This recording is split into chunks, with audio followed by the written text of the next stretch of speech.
Assalamualaikum warahmatullahi wabarakatuh. Oke teman-teman, kembali lagi bersama saya Januar Safari di channel saya Water Transfer Printing Kaltim Indonesia. Oke teman-teman semua, channel ini sengaja dibuat untuk kalian semua yang selalu mencari tutorial proses carbon water transfer printing dan pengecatan kendaraan bermotor. Jika kalian suka dengan video saya, kalian bisa dukung saya dengan klik subscribe dan aktifkan juga lonceng notifikasinya. Dan kalian bisa like, komen, dan share video ini agar channel ini semakin berkembang sebagaimana mestinya. Oke? Oke teman-teman semua, kembali lagi di video saya yang terbaru. Jadi kali ini garapan saya adalah Yamaha X-Max, yang dimana barang ini udah bekas cacatan, yang dimana hasil pengecatannya itu saya anggap gagal karena banyak lelehan-lelehan dari setiap sudut, dari setiap bidang, satu persatu dari barang ini. Jadi teman-teman, kita nggak perlu bahas siapa yang garap motor ini. Kalaupun mungkin yang bersangkutan misalnya melihat video ini dan mengenalinya, ya saya akan beri motivasi, semoga kedepannya menjadi lebih baik lagi. Karena saya pun dulunya seperti ini, waktu pertama kali belajar, sama seperti ini juga. Dan semoga saja ini menjadi pelajaran berharga bagi kita semua. Dan yang terpenting teman-teman, bagaimana caranya kita akan mencari solusi bersama-sama. Disimak videonya, jangan kemana-mana.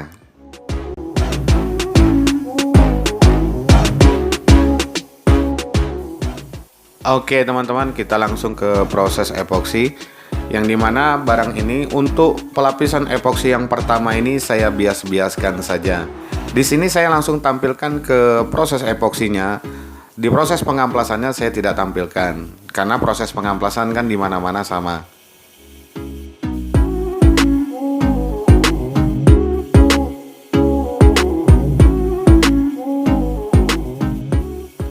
Jadi teman-teman, kenapa proses epoksi di bagian ini, di tahap awal ini cuma saya bias-biaskan saja?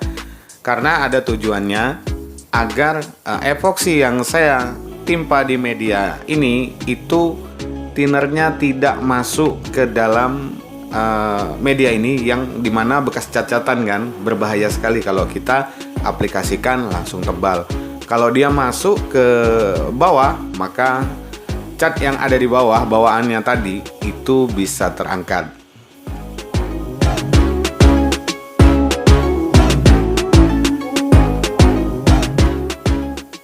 Jadi teman-teman semua, apabila kalian menemukan garapan-garapan yang seperti ini, dan kita lihat dulu, walaupun dia bekas cacatan, kalau itu masih layak timpa sekali lagi, jadi teman-teman cukup melakukan proses pengamplasan saja, meratakan media, jangan sampai jebol.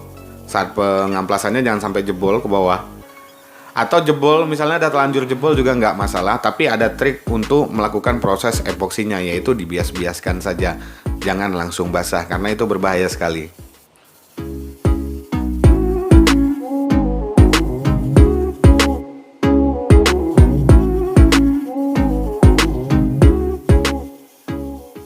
Jadi yang ingin saya sampaikan kepada teman-teman, jangan saya sekali kalau teman-teman mendapatkan garapan yang seperti ini terus dari bengkel mana, terus teman-teman mengutarakannya, oh ngecat di sana nggak bagus atau sebagainya. Jangan sampai terjadi hal-hal seperti itu teman-teman.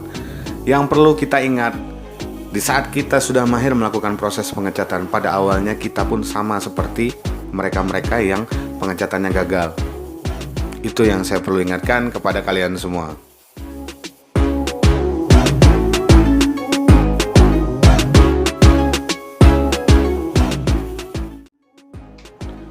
Oke teman-teman, ini setelah penyemprotan. Jadi di sini saya aplikasikan nih epoksinya tipis-tipis dulu. Bahkan sangat tipis sekali. Jadi ini hampir kayak apa ya? Kayak cuma bias gitu. Saya nyemprotnya dari jauh. Nah, ini masih ada kelihatan isi dalamnya. Tapi tanda-tanda keriting di sini nggak ada. Jadi ini kalau sudah tanda-tanda keriting ini nggak ada, maka biasanya ini saya jedakan 20-30 menit. Tujuannya apa? Supaya media ini nanti pas pengaplikasian epoksi yang keduanya, lapis kedua, begitu saya kasih tebal langsung epoksinya, maka tidak berpengaruh lagi dengan bagian yang ada di bawah epoksi lapisan pertama ini. Karena di bagian sini sudah mulai mengeras. Jadi saat saya aplikasikan epoksi itu agak tebalan dikit, jadi dia nggak masalah. Gitu biasanya cara saya. Tadi saya sebenarnya nih sambil berdoa juga, harap-harap cemas mudahan ini nggak keriting. Tapi ini aman. Teman-teman bisa lihat masih kelihatan bekas amplasan di dalam epoksinya.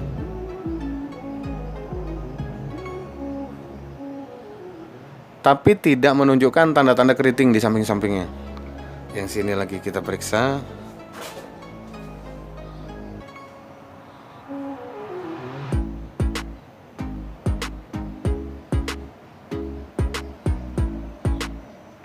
Nggak ada juga di sini, aman. Kita lihat bodi belakang ya.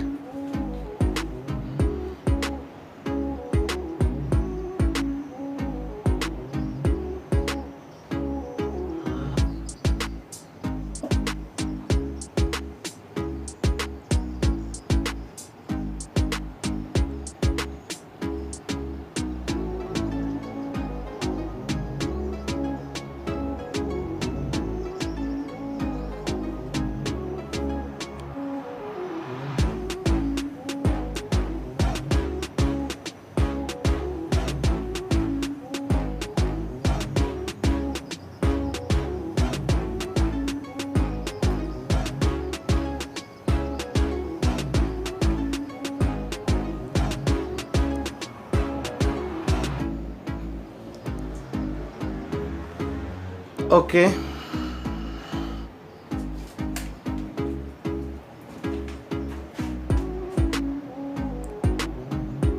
Oke teman-teman, jadi setelah saya periksa semuanya ini, untuk lapisan pertama epoksi ini aman. Jadi ini saya jedakan 20-30 menit supaya bagian epoksi lapisan pertama tadi agak keras dulu. Jadi saat saya aplikasikan di lapisan yang kedua, maka biar agak basah nggak apa-apa. Jadi dia nggak tembus lagi ke bawah. Oke.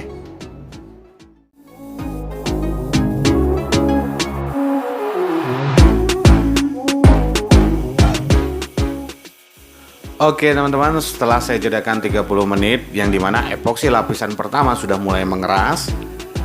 Jadi di sini saya aplikasikan lagi epoksinya di lapisan yang kedua. Di sini saya aplikasikan langsung tebal. Jadi teman-teman pasti penasaran kan, ini kalau diaplikasikan tebal aman enggak sih? Kan gitu. Dan ini saya pastikan aman. Yang terpenting adalah kesabaran. Jadi kita nih emosi kita dikontrol saat di aplikasi yang pertama. Apabila di aplikasi yang pertama tadi kita sudah gagal total, terjadi keretakan atau terjadi keriting, ya itulah. Maka bersiap-siaplah kita berperang lebih keras lagi dengan barang tersebut yang dimana harus selesai tapi nggak selesai-selesai. Saya pun pernah mengalaminya teman-teman.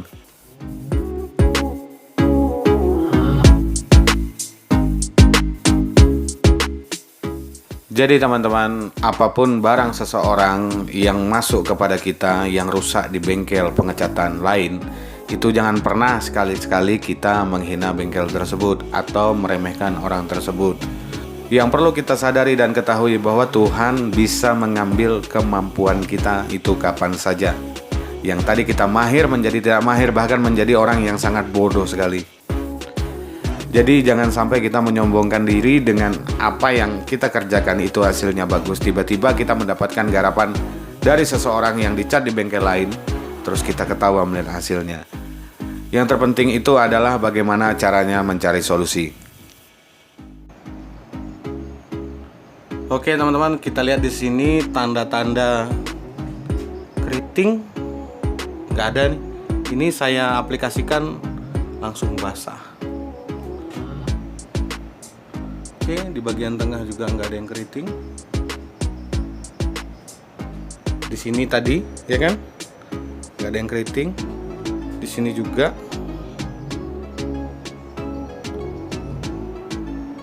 Oke. Di sini juga aman.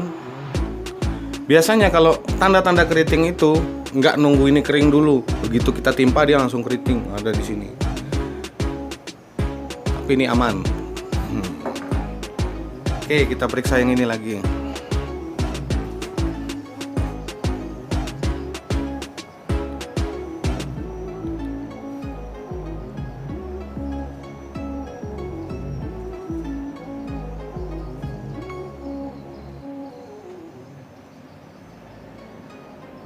aman sampai ke bawah.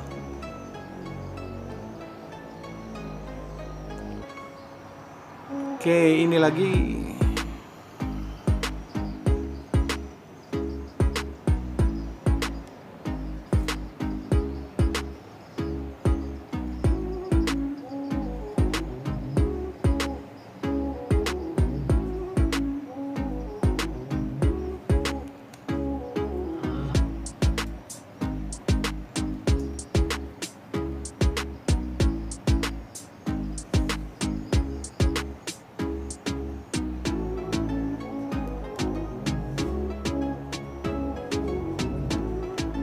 Oke teman-teman, dan ini masih basah, tidak ada tanda-tanda keriting di sini.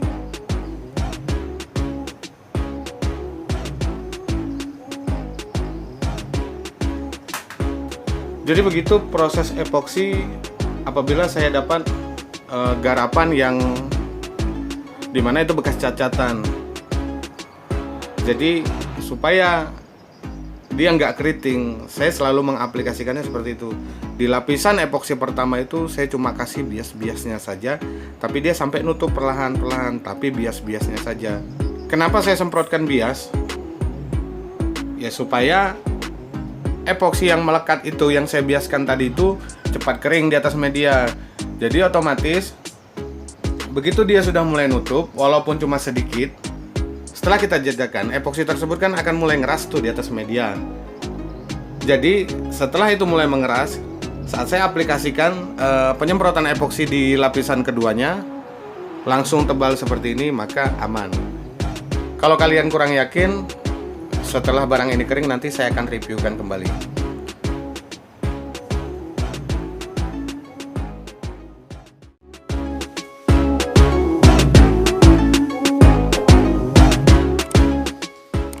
Oke teman-teman semua, jadi hasilnya seperti ini, dan ini sudah saya kasih tanda untuk proses pengamplasan, yang dimana tanda tersebut itu bisa menjadi patokan saat kita melakukan pengamplasan. Jadi kita mengenali bagian-bagian mana yang sudah diamplas dan yang tidak. Artinya sangat mudah kita mengenalinya. Kalau barang ini, oh ini udah mulus, oh ini udah diamplas, oh ini dan sebagainya lah. Jadi teman-teman, di sini saya periksa satu persatu, tanda-tanda keriting pun tidak ada. Jadi ini aman sekali. Oke teman-teman, video saya cukup sampai di sini dulu. Sampai jumpa di video selanjutnya. Ya semoga di video-video selanjutnya nanti saya ada ide-ide apa lagi gitu kan. Saya sudah bingung, sudah terlalu banyak tutorial yang saya buat. Kadang otak saya juga blank kadang. Maklumlah, namanya juga manusia ya kan. Daripada saya nggak bikin video, makanya saya bikin tentang epoksi ini. Oke teman-teman, sampai jumpa. Assalamualaikum warahmatullahi wabarakatuh.